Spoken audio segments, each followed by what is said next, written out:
logique possible.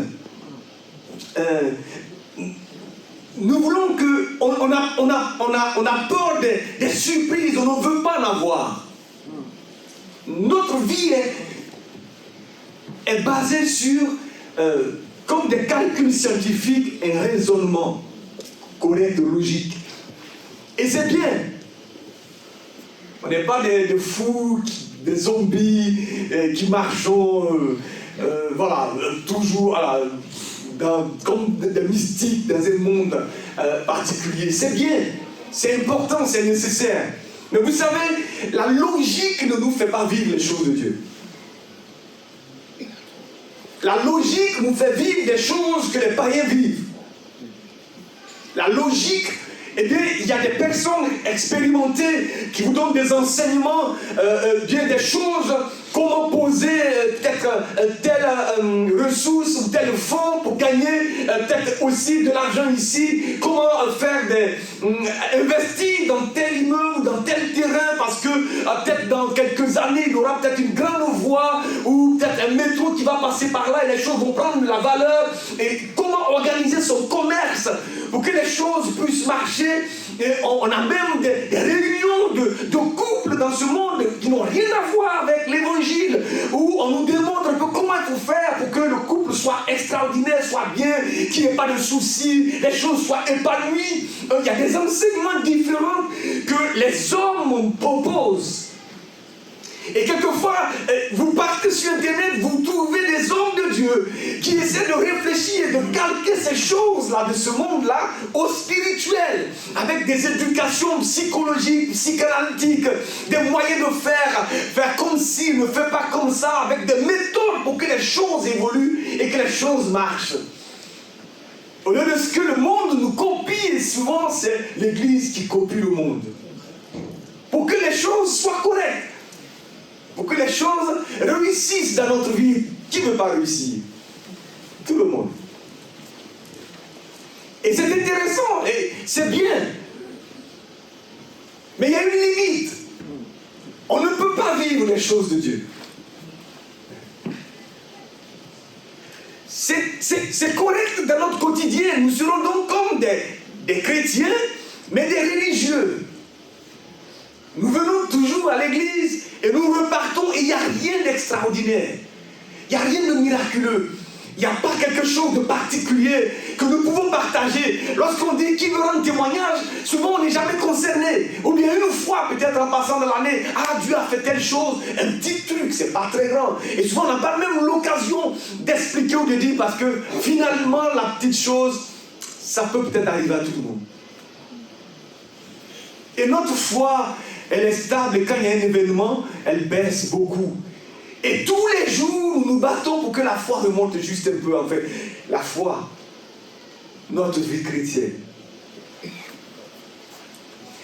Et je souffre de cela, en fait, au fond de moi. Ça me brûle. Ça me consume. J'étais couché hier et j'étais en train de réfléchir et dire, oh Seigneur, il faut nous ouvrir les yeux, il faut nous faire voir des choses extraordinaires. Donne-nous de sortir de là.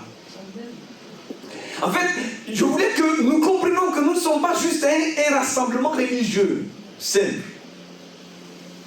Quotidien, des rendez-vous, une bonne petite réunion où il y a des personnes sympas.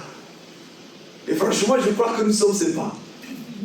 Les gens qui rentrent chaque fois à l'église chez nous, souvent à la fin de la réunion, sauf quelques rares personnes, hein, mais ils viennent nous trouver et disent, mais vous êtes trop sympas. Vous êtes super. Mais quel accueil nous avons. Et c'est intéressant. Et souvent, c'est bon parce que ça leur donne envie de revenir. Alléluia. Ce que Dieu veut, c'est l'opportunité de vivre chaque fois et chaque jour, et pour chacun de nous, quelque chose d'exceptionnel. Quelque chose d'expérience, une expérimentation particulière de notre vie avec Dieu. Quelque chose de glorieux. Quelque chose qui nous embrasse de telle sorte qu'il n'y a pas une seule place, un seul moment où le diable réussira à nous faire comprendre un centième millième près que Dieu n'est pas vrai ou qu'il n'existe pas. ou qu'il y ait quelque chose qui nous amène à nous refroidir ou à nous éloigner, à négliger peut-être les choses de Dieu. Dieu nous donne rendez-vous tous les jours. Et Dieu veut que chacun de nous vive quelque chose de particulier, d'exceptionnel, qui vienne de lui, qui nous différencie. Souvent quand je lis les évangiles, je me rends compte, et j'aime bien ça, que Jésus nous compare tout le temps presque avec les gens du monde. Vous savez, une fois il dit, mais si tu aimes ton frère, il dit, mais qu'est-ce que tu as fait de particulier? Est-ce qu'on a besoin d'être chrétien pour aimer son frère? Il dit, les païens font la même chose, et c'est Jésus qui le dit. Il dit, les païens font la même chose. Ils ont des amis qu'ils aiment bien. Ils aiment leurs frères, même si très souvent, pour des questions peut-être d'héritage, il y a des déchirures graves ou d'autres situations. Mais les païens s'aiment entre eux, aiment leurs frères. Et Jésus nous compare, il dit, non, mais aimez vos ennemis. Il dit, c'est en cela que vous saurez que vous êtes des enfants de Dieu. Qu'il y ait quelque chose, un décalage. Un homme qui aime son ennemi, c'est pas naturel, c'est spirituel, c'est extraordinaire, ça ne peut venir que de Dieu. C'est pas possible que ça vienne d'un homme, de notre caractère humain.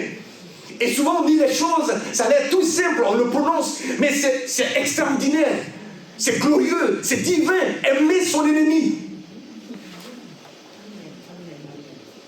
Sans le feu de Dieu en nous, c'est pas possible. C'est pas possible. En tant qu'enfant de Dieu, et c'est ça qui me brûle, comme je l'ai dit, notre vie est constituée d'événements logiques. Nos choix sont cartésiens, intelligents, carrés, réfléchis, scientifiques. 1 plus 1 égale à 2.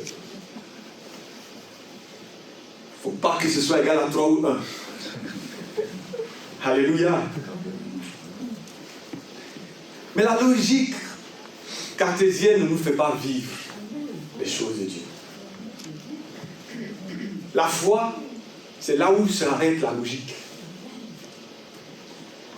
Et Dieu veut que nous vivions par la foi.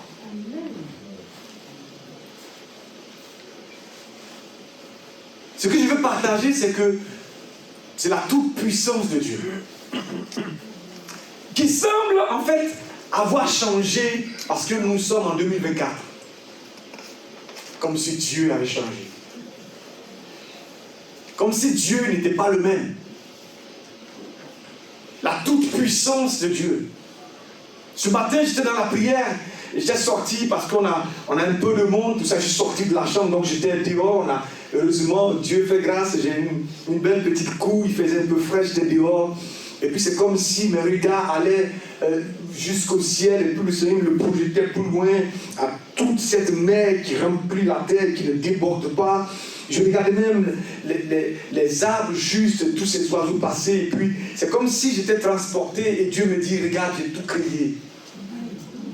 Il dit, si tu peux voir plus loin toutes ces planètes, cet univers, tu l'as créé et tu ne sais pas qui tu adores.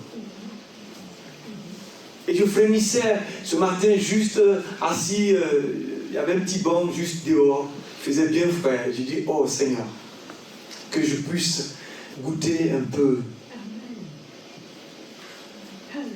de tout cela.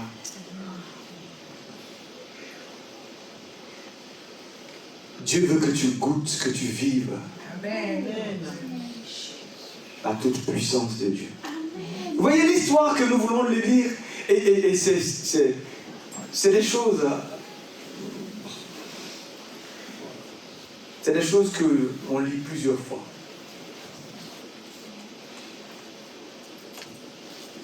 Mais elle est extraordinaire. Elle est glorieuse. Elle a été vécue par un seul homme sur la terre. Un seul homme sur la terre. Vous pouvez faire toutes les expérimentations scientifiques. Vous pouvez démonter la science, a pris tout le temps pour réfléchir et comprendre. Parce que l'objectif de ceux qui sont athées, qui n'aiment pas Dieu, veulent toujours démontrer aux gens que l'évangile est fort. l'évangile est faux. Et ils essaient de démontrer chaque miracle comment c'est faux. Et ils réfléchissent depuis comment est-ce qu'un être humain constitué peut marcher sur l'eau.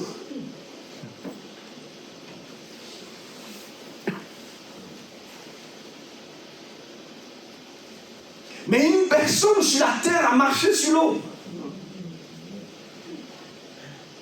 Je ne veux pas parler de Jésus.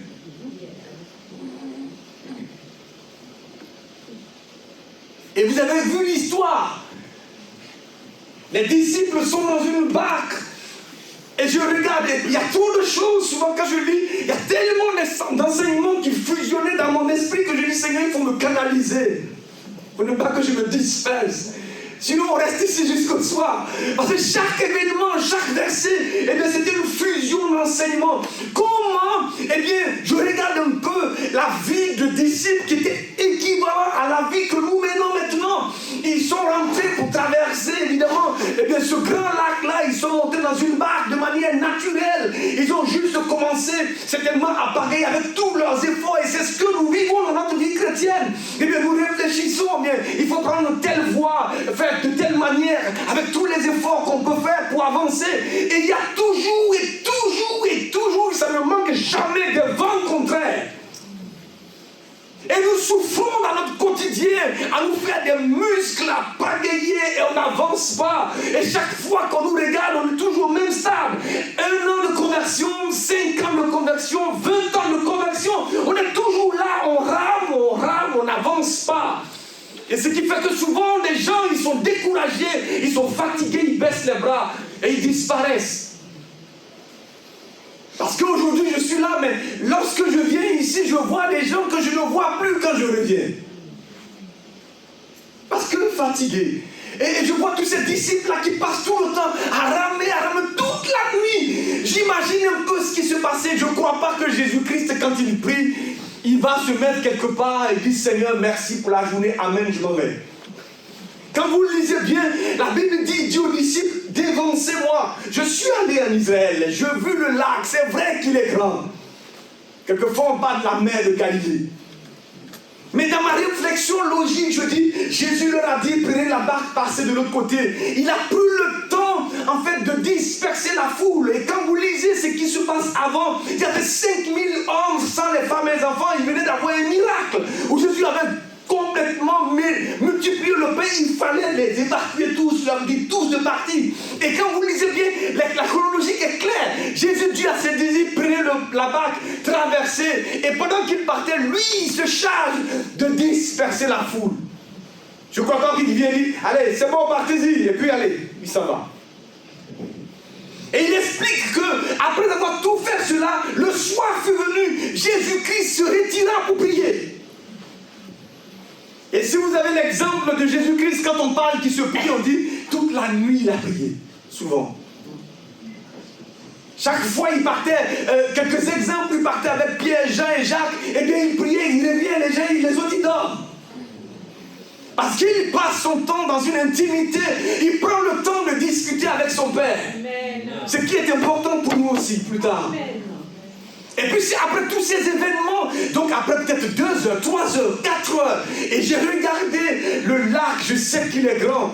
Et c'est vrai que pour voir l'autre rive, c'est quand même un peu loin. J'aurais dû peut-être aller voir les dimensions sur Internet avant d'arriver. Mais on dit au milieu de la nuit. C'est-à-dire pendant au moins 4-5 heures, 6 heures. Les pauvres disciples, ils rament. Et je regarde, je dis, Seigneur, c'est ma vie. Je rame. J'essaie d'avancer. J'essaie de passer à l'autre bord. Mais je suis toujours là. Je prends quelques centimètres. Comme toi. Ça n'avance pas. Ça n'évolue pas. Juste un peu. De telle sorte, même quand on a pris quelques centimètres, on ne sait même pas qu'on a avancé un peu. contraste total dans la logique et avec ce que vit Jésus. Vous savez, après l'événement, la Bible dit que les hommes qui avaient vu Jésus-Christ faire des miracles la veille, ils le cherchaient. C'est-à-dire, ils reviennent tous, ils ont vu Jésus-Christ faire des choses glorieuses, guérir des malades, chasser des démons, multiplier le pain et le poisson, ils ont mangé. Et ils ont vu Jésus dire à ses disciples, partez. Les barques qui restaient étaient toujours là. Alors donc, et quand on lit, et c'est ça en fait la logique de l'enfant de Dieu, mais qui est sur la terre, bien constitué, qui réfléchit de manière cartésienne, mais ils ont donc commencé à chercher Jésus, parce qu'ils disent, mais ils n'ont pas vu partir avec les disciples et toutes les autres barques sont sur place. Donc il ne peut pas être de l'autre côté. C'est pas possible. Humainement parlant, dans la réflexion scientifique, c'est pas possible que Jésus parle. Et ils réfléchissent comme ça, tous ces disciples nombreux qui le suivent et qui le voient faire des choses extraordinaires. Ils sont toujours dans la logique. Et c'est ça en fait, nous sommes dans l'église. Jésus-Christ change notre vie, nous devenons enfants de Dieu. Si je demande, mais qui croit qu'il est sauvé, je vois que peut-être au minimum la moitié de la salle, sinon peut-être tout, vous allez lever la main. On va essayer. Qui croit qu'il est sauvé? Amen. Il y a la foi pour croire qu'on est sauvé et la foi s'arrête là. Et dans la réflexion de tous ces disciples, en fait, ils se disent, c'est pas normal. Jésus-Christ, il est quelque part dans les parages.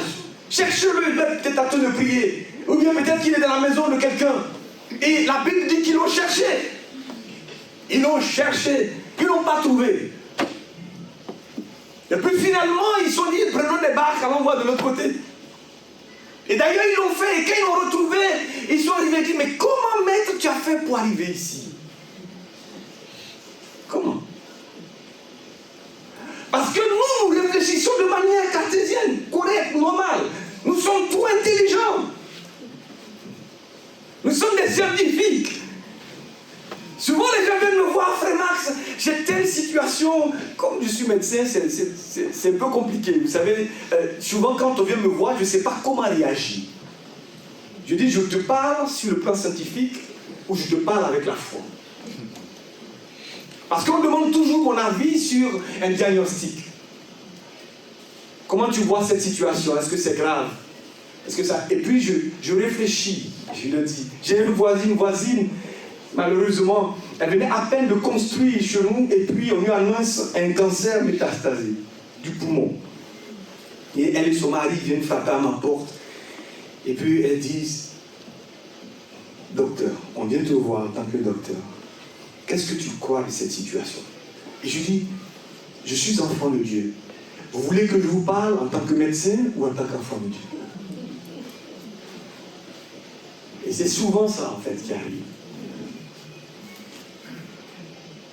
Et ils sont sceptiques, ils ne croient pas.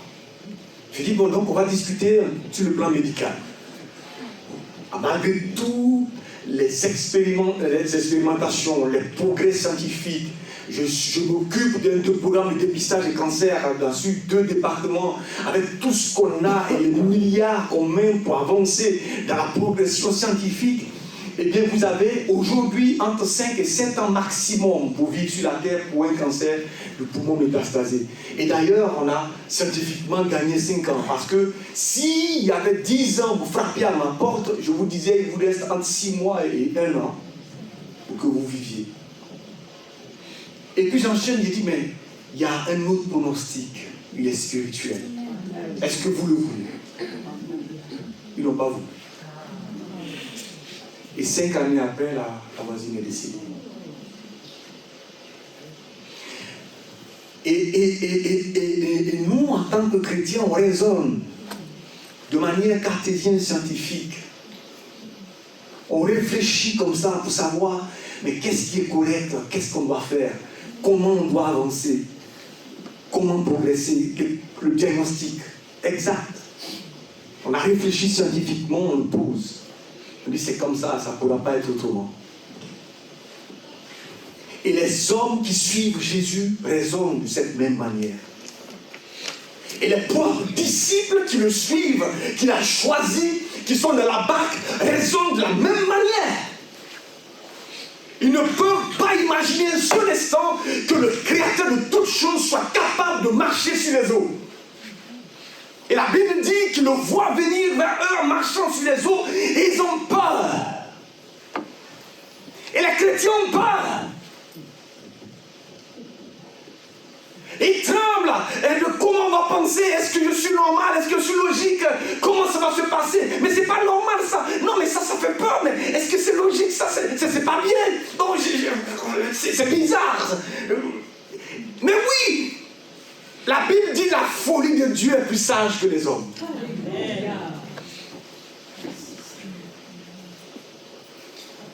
Jésus marche sur les eaux.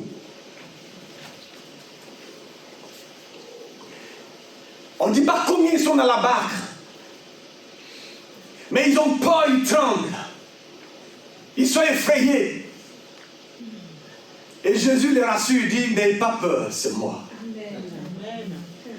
Celui qui vous a sauvé, celui que vous avez rencontré un jour, je ne sais pas dans quelles circonstances, il est toujours présent. Il dit, c'est moi. Pour chaque situation que tu traverses, dans chaque problème dans lequel tu te trouves, dans chaque pas que tu poses, je suis présent, c'est moi, je n'ai pas changé. Il dit, je suis le même hier, aujourd'hui et éternellement.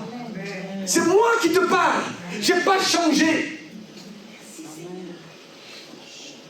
Souvent, j'aime bien lire la Bible. Il y a un verset qui dit, rien n'est impossible à Dieu. Et chaque fois que j'en parle, et ça me revient, et tout le monde, quand on dit rien n'est impossible à Dieu, qui le croit? Tout le monde lève la main. Mais il y a un autre verset qui suit. Il dit rien n'est impossible à celui qui croit. Et là, ça pose problème. Alors, ça commence à être difficile. Parce qu'en ce moment-là, la réflexion humaine cartésienne rentre en jeu. Parce que là, ça me concerne. Là, ce n'est plus Dieu. Parce que la caractéristique de Dieu, c'est qu'il n'y a rien qui lui soit impossible. C'est pourquoi il est Dieu. Mais que ce soit appliqué à moi, il commence à avoir un problème. Mais c'est Jésus qui le dit. Et il dit, n'ayez pas peur, c'est moi. Et j'aime l'attitude de Pierre. Je vais vous expliquer, parce que c'est vrai que quand on parle de Pierre, c'est pas très glorieux la parole de Dieu. Et je vous donnerai quelques exemples. Mais Pierre dit, Seigneur, si c'est toi, ordonne que je vienne. Et le verset n'a pas décrit autrement. La Bible dit, alors il faut que je le lise, j'avais souligné, et Pierre lui répondit, Seigneur, si c'est toi, ordonne-moi d'aller vers toi sur l'eau.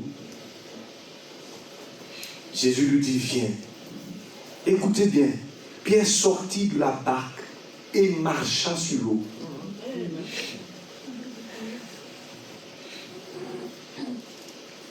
Oui, très souvent, je sais, ceux qui raisonnent là, nous les chrétiens qui raisonnons là, souvent là, on passe rapidement au verset suivant. Souvent c'est ça. C'est qu'on passe rapidement, on revient parce qu'on veut... cette partie-là même, finalement, en fait, c'est comme si elle n'a même pas existé dans notre lecture, dans notre manière de réfléchir. On passe rapidement au verset suivant où, évidemment, il y a eu le vent, il a eu peur, il a commencé à s'enfoncer et dire, ah, ça c'est nous, ça. Ah oui, là, moi, ça me ressemble.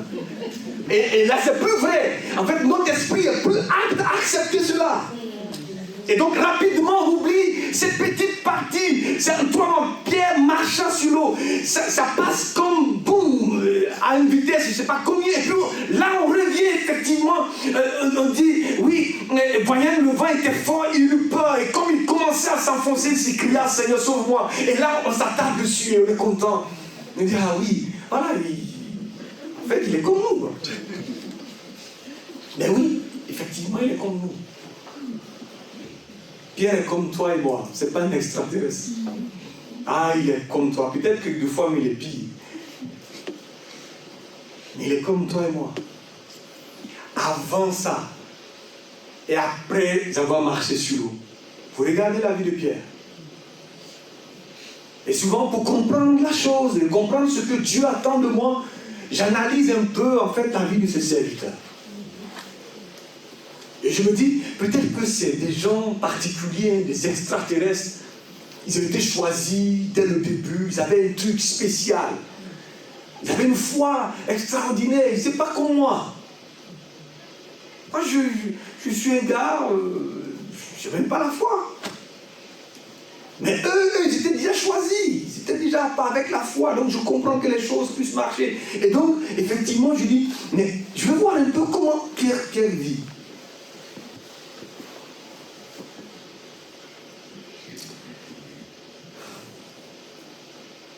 La Bible dit que dans Matthieu 7, 23, on dit Jésus se retournait et dit à Pierre, en fait, une fois, même quand Pierre, il veut faire du bien, il réagit de manière très charnelle, comme nous. Une fois, Jésus explique les choses et Jésus lui dit à ses disciples ouvertement, parce que depuis longtemps, il leur explique un peu les choses en parabole, et chaque fois, il faut qu'il explique. Et une fois, il leur dit clairement, bien, on va à Jérusalem, là, on va me tuer, je vais mourir. C'est pour ça que je suis venu. Et ce jour-là, Pierre, il réagit comme nous. Mais attends, c'est trop intéressant. Vous voyez, le maître, il est là, il fait des miracles, il multiplie le pain, on mange, on marche sur l'eau, tout ça, il ne va pas mourir. Et donc, il réagit correct, normal. Il dit, non, maître, tu racontes n'importe quoi. Tu ne mourras pas.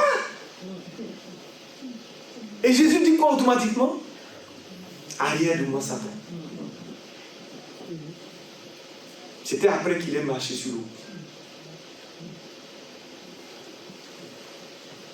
Vous savez, quand on est venu arrêter Jésus-Christ, eh bien, dans le jardin d'Éden, dans le jardin de Gethsémani. Vous le lisez dans Jean 18.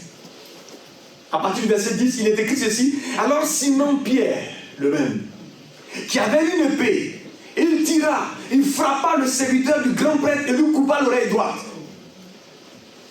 Là, lui, il défend Jésus, quoi. C'est le gars qui l'aime, il défend avec les armes qu'il a. Il sort, paf. On dit, waouh, mais lui, il doit aimer Jésus. Mais il réagit, c'est logique ce qu'il fait. Et c'est comme ça que toi et moi, on réagit. Il faut défendre le Seigneur Jésus-Christ, il faut prendre des armes, c'est pas normal. Il faut réagir. Et il sort son épée, bon, il coupe l'oreille. Jésus lui dit, mais tu es à côté. Complètement. C'est pas comme ça. Amen. Moi, je veux que tu vives quelque chose d'extraordinaire, couper l'oreille de quelqu'un.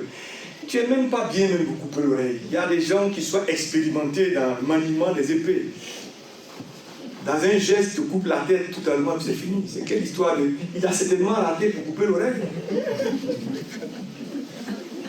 Donc on réagit comme naturellement, on n'a pas besoin. Est-ce que vous avez besoin d'une révélation particulière ou du Saint-Esprit pour prendre une épée pour couper l'oreille de quelqu'un? Parce que c'est charnel. C'est dans la logique des choses.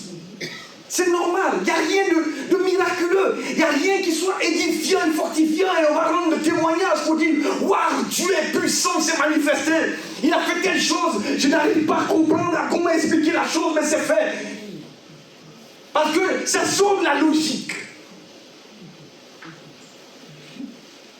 Et souvent, on aime Dieu, mais on réagit, mais des choses correctes, logiques, et qui ne sont pas du tout de Dieu.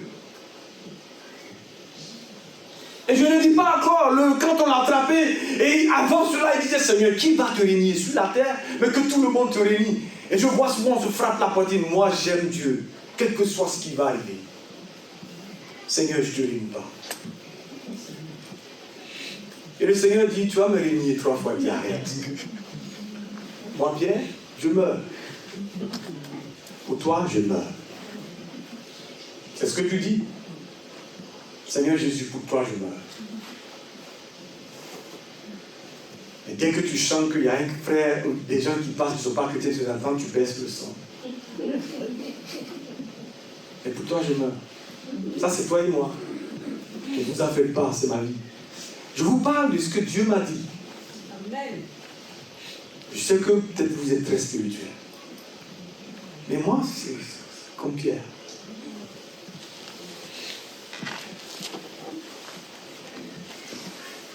J'étais venu ici une fois et j'ai partagé avec vous, lisez tout le livre de Marc 16. Après la résurrection. C'est-à-dire Jésus leur dit que je vais mourir, le troisième jour je vais ressusciter, attendez-moi en Galilée. Après la résurrection, et vous allez voir, le passage qui est sorti, Marc 16 vous parle de toute l'incrédulité de tous ceux qui le suivent. Mais Luc 24, eh bien, parle de Pierre qui était avec les autres. À partir du verset 9. Il dit quand Marie-Madeleine avec les autres femmes sont allées dire aux 11 apôtres, dont Pierre, que Jésus était ressuscité. Qu'est-ce qu'il a dit? On dit qu'il ne crut pas. Et Pierre, pour dire, mais vous racontez n'importe quoi, il faut que j'aille voir. La Bible dit Pierre, il se retourna pour vérifier la chose, il courut au tombeau. Et puis il arrive, il ne voit rien, et il repart, il est étonné. Mais c'est étrange, c'est quoi ça? Où l'ont mis le corps? Il ne croit pas. Ce n'est pas un homme de foi. Il est charnel. Pierre. Il n'a que des pensées bizarres. Ce que je veux dire, c'est que Pierre était comme toi et moi. Il est hésitant, incrédule, charnel. Chaque fois qu'il a eu un peu de foi, quand même, il a vécu quelque chose de particulier. Alléluia. Amen. Chaque fois qu'il a eu un peu de foi, juste un peu, c'était extraordinaire. Et dans ce qu'on vient de lire, c'est ça. Il dit, Seigneur, si c'est toi, ordonne que je vienne. Amen. Le Seigneur dit, viens, il se lève, il sort. Et il marche sur l'eau. Tu as déjà marché sur l'eau? En tout cas, moi, je n'ai pas encore marché sur l'eau. Une autre fois, et je voulais partager ça lors d'un programme d'évaluation, peut-être dans 2 ou 3 semaines avec des démunis. La Bible dit que Pierre et ses amis ont pêché toute la nuit. Ce sont des professionnels de la pêche. C'est ça qui les nourrit. Ils savent dans le lac, le grand lac, même si c'est très grand, très particulièrement à quelle heure il faut pêcher, c'est la nuit. Les endroits où souvent ils ont du poisson. Il a pêché toute la nuit avec ses amis, il n'avait rien pris.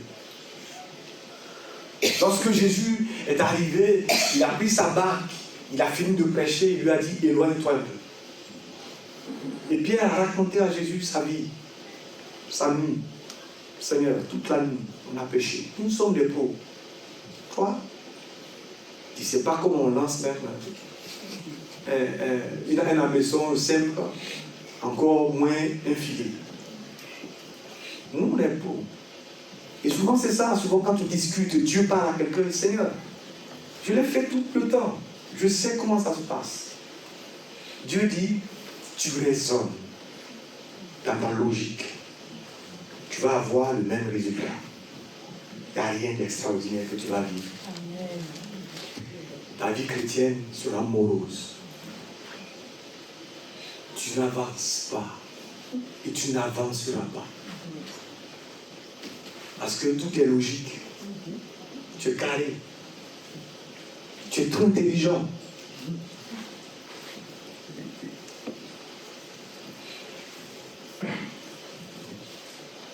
Pierre, en ce moment, dit, Seigneur, mais sur ta parole. Amen. Il décrit un peu sa vie. Oh, je suis un pro, j'ai péché toute la nuit. Là, on est fatigué, démoralisé. On ne peut plus, c'est ta vie, fatiguée, on a tout essayé, tu es démoralisé, fatigué. Il n'y a pas de solution, tu as tout essayé, tu as frappé à toutes les portes. C'est comme tout est fermé, bouché. Tu n'arrives pas, tu as réfléchi, essayé de voir toutes les solutions possibles, il n'y en a pas. Et dès que même on vient t'exhorter, tu dis c'est bon, ça j'ai déjà essayé, ça ne marche pas. J'ai tout essayé il y a longtemps, tu ne comprends pas. Mais il dit une chose, Seigneur, sur ta parole. Amen. C'est à cause de la parole de Dieu que nous sommes ici ce matin. J'espère que vous n'êtes pas venu entendre un homme qui est en train de raconter, qui est aussi comme vous, qui raconte sa vie. Je ne vous donnerai rien. Je ne vous apporterai rien. Peut-être qu'il y a des gens qui sont plus spirituels que moi, c'est ça. Mais nous sommes là parce que Jésus, c'est la parole de Dieu. Amen. Et Pierre dit, sur ta parole, je jette le filet. Et la Bible dit, il a joué l'acte à la parole. Parce qu'on la connaît quelquefois, la parole, mais on se limite à ça.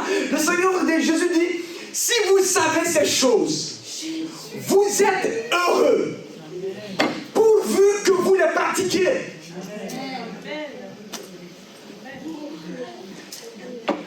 Il y a des étapes. La première, il faut qu'on sache ces choses. Souvent, on ne sait pas. Et je vois là, je discute avec un frère, son foyer en train de partir en vrille. Parce qu'au lieu de s'attacher à la parole, il est sur Internet à écouter un message sur un autre message, et un autre message, et un autre message. Et il y a une confusion dans son esprit. Il rentre à l'église la dernière fois, il me dit, frère Marc, c'est lui. Il dit, vraiment, l'église ici, là, on est devenu Chanel. Moi, je veux aller, c'était ce qu'il dit, waouh, qu'est-ce que tu as vécu? Il dit, mais ma femme ne comprend pas, donc peut-être que je vais la laisser. Il dit, il y a un truc qui ne va pas. Quelle que soit la révélation que tu peux avoir, il faut que ce soit conforme à la parole. Amen. Et 2 semaines après, sa femme vient me voir à l'église, frère, moi je veux te parler. Il dit, tu as un problème avec ton mari, il va partir, ma soeur. Il faut qu'on prie. Parce qu'il écoute des choses qui semblent être de Dieu, mais qui ne le sont pas. Je dis, c'est ton mari? Va à la maison. Elle dit, mais il est toujours sur Internet. Elle dit, regarde ce qu'il écoute sur Internet. Et viens me dire juste ce qu'il écoute. Et 2 semaines après, elle vient me voir, elle dit, oui, il écoute un homme de Dieu qui s'appelle ceci. Il dit, je ne vais pas, moi je ne regarde pas. Et donc, je dis à mon épouse, va regarder, il y a un homme de Dieu, voilà son nom. Et mon épouse vient, et puis je dis, je vais écouter un peu ses prédications. Mais j'arrive même pas à écouter 3 minutes. En 1 minute, c'est suffisant. Il sort de la Bible, il raconte des trucs mais extraordinaires, souvent immondes. Et il revient, il prend des trucs de la Bible qui n'ont rien à voir, il le confond. Mais vous savez que le diable, il connaît la parole de Dieu plus que vous. Quand il vient tenter Jésus-Christ, il dit, il est écrit. Dès le commencement, il s'approche de Ève, il dit, Dieu a-t-il réellement dit? Et si tu ne connais pas, mais tu es perdu. Sur quoi tu bases ta foi? Il dit, si vous savez ces choses, vous êtes heureux, mais il y a une condition pourvu que vous les pratiquiez. Donc déjà, si tu passes l'étape, que tu t'approches à la parole de Dieu, que tu connais les choses, c'est déjà bon, c'est extraordinaire. Maintenant, il reste quelque chose de particulier. Parce que les apôtres, les disciples, ils ont passé tout leur temps à écouter. Souvent, quand ils ne comprennent pas, ils demandent au Seigneur, explique-nous la parabole. Et Jésus-Christ leur explique. Mais quand on leur envoie ce jeune homme démonisé qui tremble, qui se jette partout, il passe tout le temps à crier, rien ne marche. Et quand Jésus-Christ vient, il dit, non, c'est pas grave, vous ne savez pas maintenant. Vous savez, de temps en temps, ça arrive. Plus tard, ça va arriver. Jésus dit, race d'incrédules, jusqu'à quand je vais vous supporter?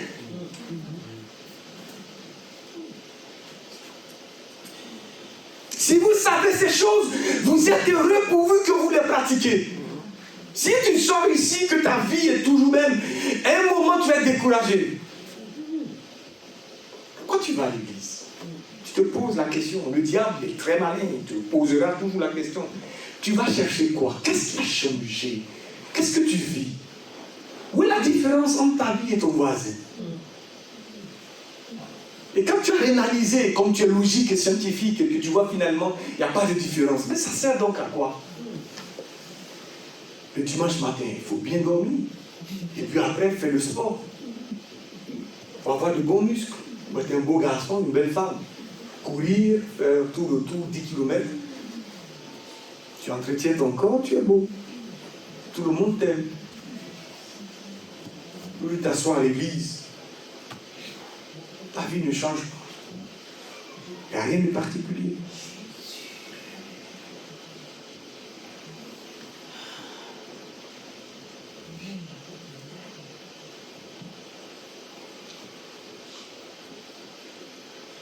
La Bible dit, notre Dieu mène à l'existence ce qui n'existe pas. Amen. Est-ce que c'est le même que tu adores? Est-ce que c'est celui-là que tu as entendu et tu dis, je veux marcher avec toi, Jésus? Change ma vie. Alléluia. Amen. Jésus n'est pas limité par la science ni la logique. Il n'est pas limité.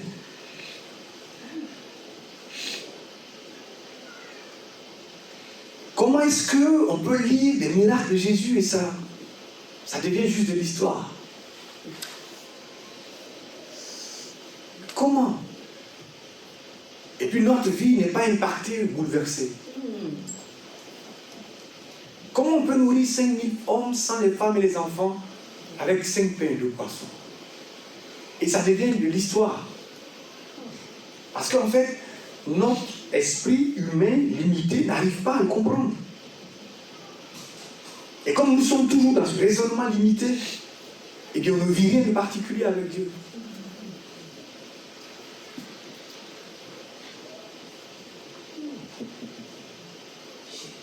Jésus dit dans Jean 14, verset 12, il dit, en vérité, je vous le dis, celui qui croit en moi fera aussi les œuvres que je fais, et il en fera même de plus grandes parce que je vais vers mon Père. Tout ce que vous demanderez en mon nom, je le ferai. Afin que la gloire du Père soit révélée dans le Fils. Depuis que tu es converti, ce verset existe.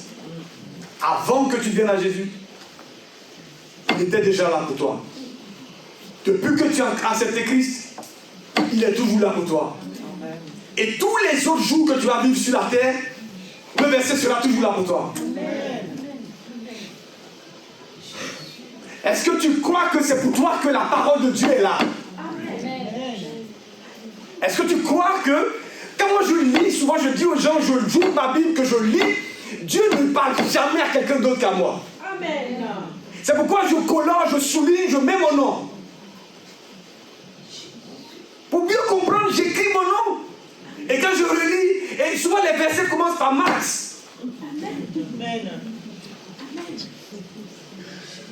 Parce que Dieu me parle et je dis, Seigneur, comme tu me parles, il faut que je vive ce que tu dis. Tu dis, si je crois en toi, je vais faire les choses. Je n'ai même pas fait 1 millième de ce que tu as fait, alors que je vais faire les choses que tu as faites.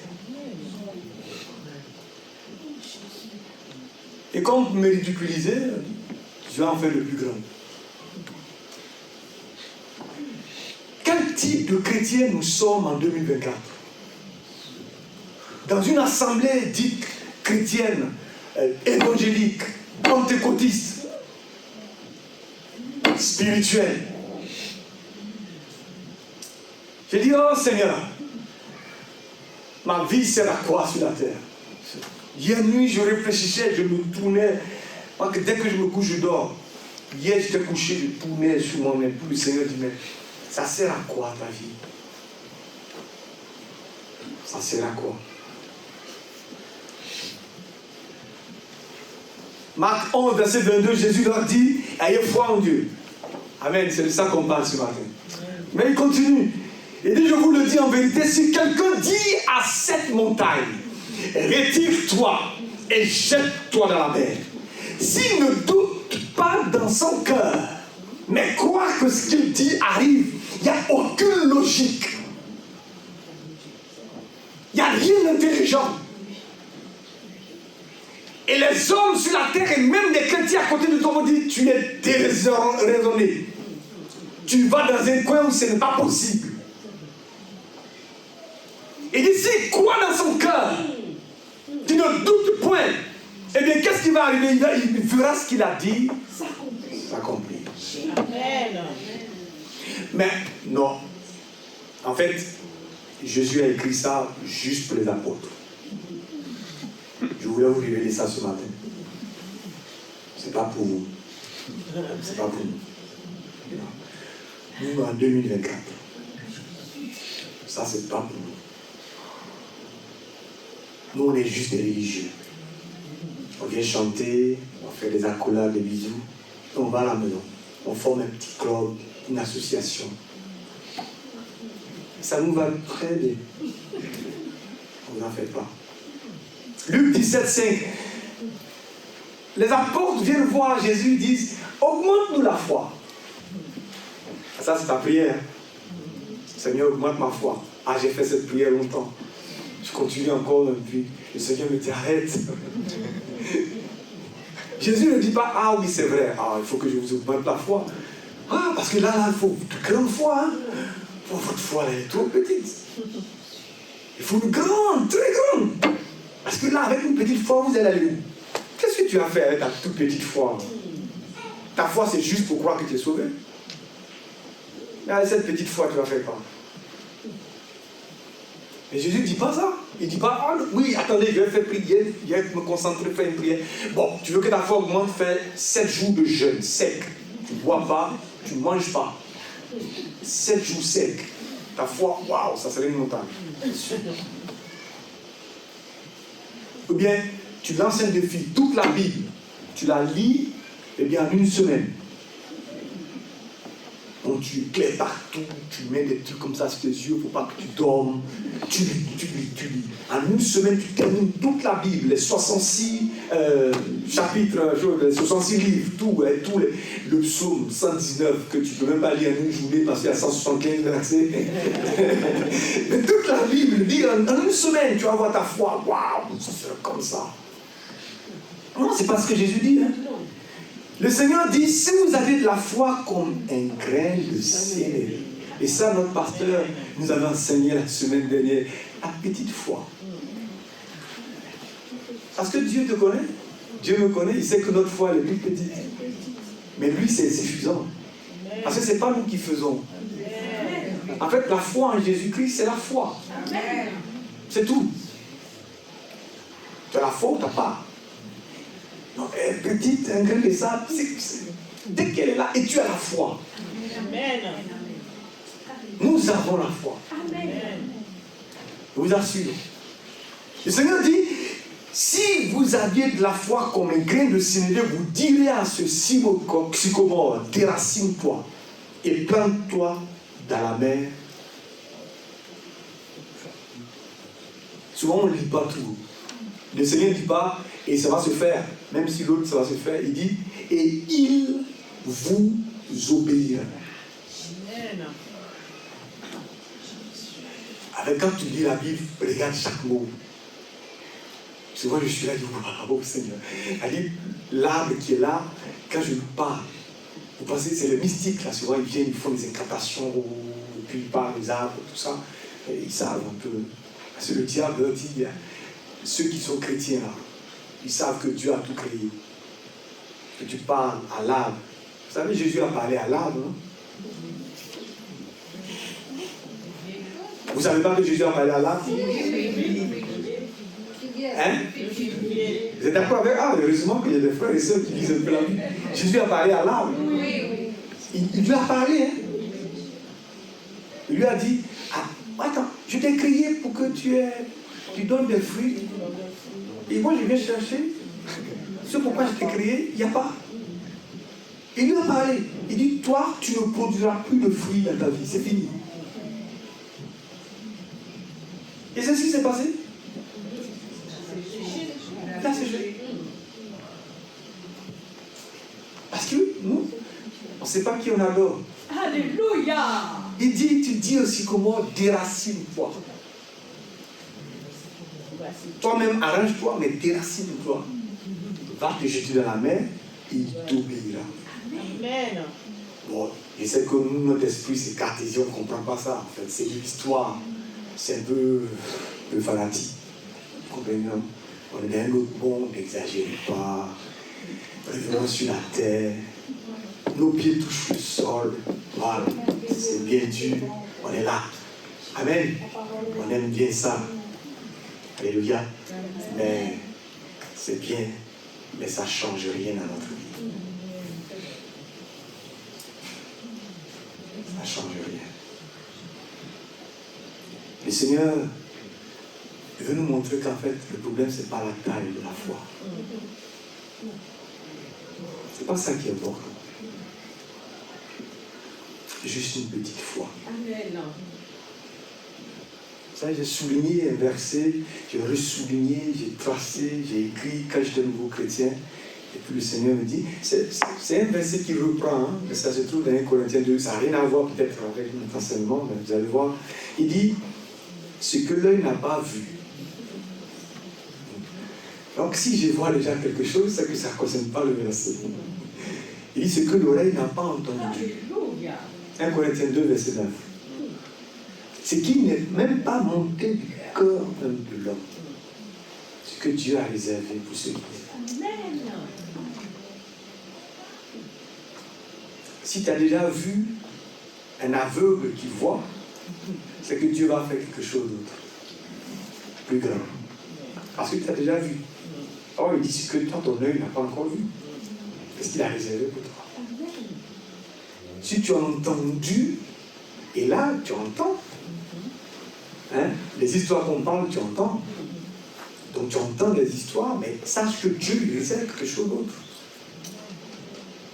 Que tu n'as pas entendu, en tout cas pour toi. Si même dans tes rêves fous, tu n'as pas pensé à rêver un truc, monter dans ton cœur, les choses glorieuses que Dieu réserve pour toi. Mais regardez notre vie. Il n'y a rien de particulier. Mais il n'y a rien. Oh, je regarde ma vie et je pleure. Je dis, mais c'est minable, Seigneur. Je suis quand même enfant de Dieu, quoi. Et vous êtes tous des enfants de Dieu. Amen. Dieu nous a sauvés. Que nous vivions les choses glorieuses. Amen. Avec la petite foi que nous avons. Et Dieu veut que nous le vivions. Et déjà, ouais, c'est là.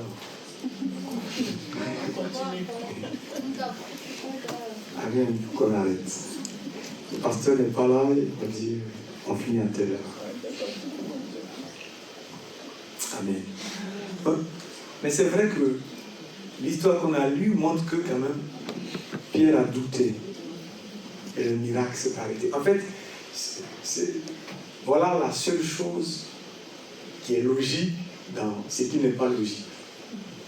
C'est que dès que tu doutes, ça s'arrête.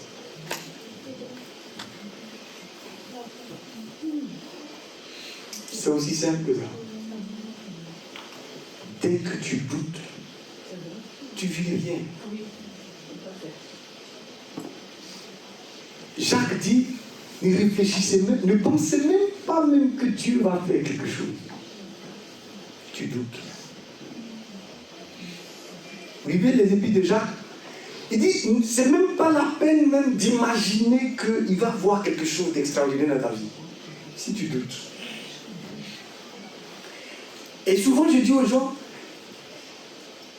on ne peut pas avoir la foi pour toi. C'est pas possible. Moi, je ne peux pas avoir la foi pour même mes enfants que j'aime. Je ne peux pas avoir la foi pour eux. Et quand je doute, c'est fini. Pas la peine même de crier, de parler à Dieu. Je doute. C'est fini. Pierre dit, si c'est toi, ordonne. Le Seigneur dit, viens. Il croit, il se lève, il marche. Et il marche sur l'eau. C'est le seul. Mais le Seigneur ne dit pas, quand tu vas marcher sur l'eau, la tempête va se calmer. Tout ce que Jésus-Christ a dit, il vient. C'est tout. Il a marché, mais comme il y avait encore le vent, tout ça, il est vite revenu sur la réalité humaine, la logique. Les flots qui tendent. Et il doute. Et il s'enfonce. Et comme Dieu nous aime tellement, Jésus tend la main et le prend. Amen. Oh Seigneur, tu es bon. Amen. Mais Dieu, il ne faut pas qu'il soit juste le Dieu bon. Amen. Il faut qu'on aille au-delà du Dieu bon. Amen. Ah, Seigneur, c'est ma prière. Regardez un peu la vie de Pierre après, quand il a décidé de croire. Alléluia. Amen. Souvent, la Bible dit qu'il prêche une fois, la première fois, il y a 5000 personnes se convertissent. Et il dit, Seigneur, mais ils sont où les 5000 personnes là? Ils se rassemblent où? Je réfléchis, je dis, mais 5000 personnes. C'était avant qu'ils n'avaient pas déjà, ils n'étaient pas déjà 5000, ils ont construit un grand bâtiment, et puis il y avait les 5000 dedans. Donc bon, je n'ai pas eu de réponse encore, hein. Mais 5000 personnes se sont converties à une prédication. Waouh! Ils étaient dans un stade quand Pierre prêchait, non? Ils étaient dans une salle, le Saint-Esprit s'est manifesté, et puis peut-être ils sont sortis de la salle. Et je ne sais pas si c'est dans la rue ou qu'est-ce qui s'est passé. En tout cas, la Bible dit qu'il y a eu un tremblement et les hommes ont accouru. Donc peut-être ils ont accouru dans un espace peut-être vague, puis il leur a parlé, il y a eu 5000 personnes. Après, tout simplement, il va. Maintenant, il va dans le temple. Le temple, il est grand, mais il ne peut pas prendre 5000 personnes. Et puis en plus, il y a des endroits réservés pour les sacrifices, tout ça. Donc, mais il s'en va, qu'est-ce qui se passe? Il y a le monsieur qui est boiteux, qui est juste à la porte, qui demande l'argent. Et naturellement, Pierre, le gars qui doutait, il dit, je n'ai ni or ni argent. En fait, ils sont deux. Hein. Regardez l'histoire. Je l'ai lu hier, ça m'a semblé un peu bizarre. Parce que, comme souvent, il y a des versets, je cherche, je ne trouve pas, donc je vais sur Internet et puis je tape. Nous n'avons ni argent, ni or. On dit, il n'y a pas de référence. Tu dis, comment ça? Il n'y a pas de référence. Et puis j'ai mis juste, lève-toi et marche. Et puis j'ai vu la référence, et puis je me rends compte que non. On dit, Pierre et Jean, ils allaient. Mais quand le monsieur demande de l'argent, la Bible dit, Pierre dit. Amen. Amen. C'est Pierre qui dit, c'est pas les deux. C'est pour ça que j'ai mis nous. On n'a pas trouvé la référence. Et quand je reviens sur la référence, je vois, Pierre dit, je n'ai. Il dit, je n'ai. Il dit pas, nous n'avons. Non. Il dit, je n'ai ni argent, ni or, mais ce que j'ai, Alléluia. je te le donne. Au nom de Jésus, lève-toi et marche. Alléluia. Alléluia. Amen. Est-ce que tu as Jésus? Qu'est-ce que tu as donné? Est-ce que tu as la foi? Je parle de Pierre, qui n'est pas trop l'exemple peut-être auparavant à suivre, qui, la foi, il est comme toi et moi, il doute, il tangue, il change d'avis, il renie le Seigneur, il n'a pas la foi. J'ai oublié même de dire une fois que le Seigneur Jésus, dans un temps où Jésus-Christ devait mourir, il prie, il prend avec eux, il va prier, il revient, il fait quoi? Et puis il dort, il est comme toi et moi, il dort à peine la nuit, 1 heure, il commence à prier. Il dort, il est comme toi et moi. Ça c'est Pierre. Vous pensez que Pierre il est particulier, il est comme toi et moi. Un jour j'étais fatigué, une semaine terrible, fatigué. Je suis arrivé à l'église, je le dis à mon déshonneur, le mardi soir pour la prière. Je me suis mis comme ça. J'ai écouté le message avec tout mon effort. Et quand on va prier, j'ai posé la tête comme ça. Comment ça a dormi? Et comme le Seigneur, il me voit dormir, il dit, je vais lui poser un petit tacle à ce monsieur. Et puis, le pasteur dit, on va prier, il a donné un sujet de prière, tout ça. Et quand il finit, il dit, bon, frère Max, tu vas aller prier. Et puis j'entends Max, puis je saute, je me réveille. Et je monte tout sur la chaise, je prends le micro, mais je ne sais pas pourquoi on va prier. Parce que je dormais. Je suis comme Pierre. Vous êtes comme Pierre. Et ce jour-là, franchement, dans mon cœur, il dit, Seigneur, il faut que quelqu'un puisse dans la salle pour que je sache pourquoi on prie. Sinon, c'est la honte. Et comme Jésus-Christ l'a tendu la main à Pierre, il m'a tendu la main. Il est bon, le Seigneur. Et quelqu'un pouf, élève la voix et prie et dit, ah, c'est pour tel sujet. Merci Seigneur. Nous sommes comme Pierre. Je le suis en premier. Je suis fatigué, je dors à l'église. Là, ce jour, je ne dormais pas à l'église. Je ne dormais pas. On doute tout le temps, on chancelle. On croyait, on veut toujours que les choses soient organisées. organisé, tracé. Mais Pierre dit, je n'ai ni argent ni or. Ce que j'ai, je te le donne au nom de Jésus. Lève-toi et marche. J'ai regardé un peu la vie de Pierre. Mais vous suivez un peu dans Acte 9. On dit, il y a un paralytique depuis 8 ans. Il était là, Pierre. Et il lui dit, allez, lève-toi, marche. Et une fois il arrive, et bien, il y a Tabitha, Dorcas, et bien, qui est malade, et qui est couché, qui meurt. Pierre vient. Il fait comme Jésus. Il dit, Tabitha, Koumi. Alléluia. On a appris l'hébreu même avec lui. Tabitha, lève-toi. Et c'est levé. Amen. Vous savez, lisez dans Actes des Apôtres, le chapitre 5, à partir du verset 15. On dit, on venait à sortir les malades dans les rues et à les placer sur des civières et des brancards, afin que, lorsque Pierre passerait, son nombre au moins couvre l'un d'eux.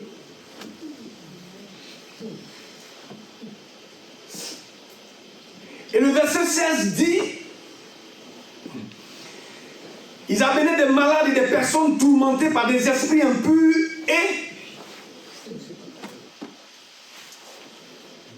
et tous étaient guéris.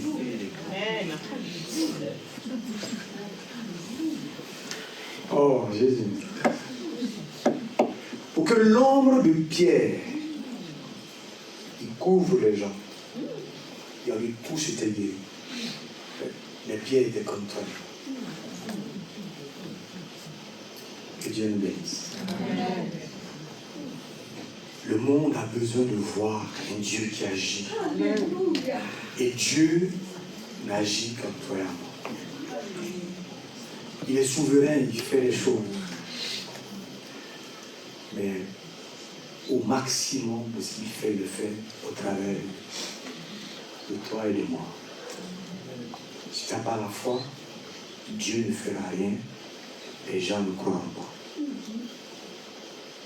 Et ta vie, eh bien, ne sera pas celle que Dieu attend qu'elle soit.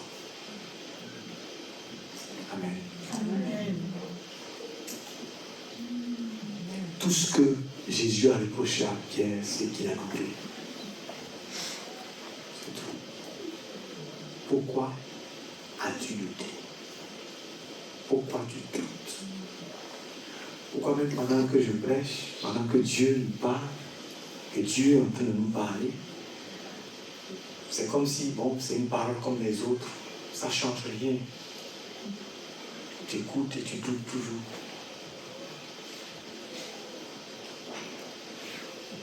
Pourquoi nous doutons? Prions le Seigneur. Alléluia, Jésus. Je sais que tu veux une église forte, des hommes et des femmes de Dieu, des personnes qui manifestent ta présence, des personnes qui, par leur vie, à chaque instant démontrent que tu es vivant, que tu n'as pas changé, que tu es le Dieu puissant et glorieux, le Dieu de l'impossible. Nous le chantons, Dieu de l'impossible. Mais nos vies ne reflètent pas cette vérité. Ce que nous proférons, ce que nous chantons. Je nous demande ta grâce, Seigneur, que nous prenions conscience que nous avons déjà la foi, qu'elle soit toute petite, elle est suffisante, Seigneur, afin que tu opères des choses glorieuses.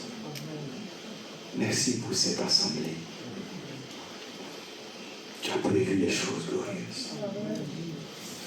Je me réjouis de cela, Seigneur. Viens fortifier nos âmes. Continue de nous enseigner que nous ne perdons pas ce que nous avons reçu et que nous le mettons en pratique. Et que toute la gloire te revienne. Au nom de Jésus. Amen. Alléluia. Amen. Que Dieu soit glorifié. Oh, c'est possible. Amen. Amen. Excusez-moi, je vous ai pris trop de temps.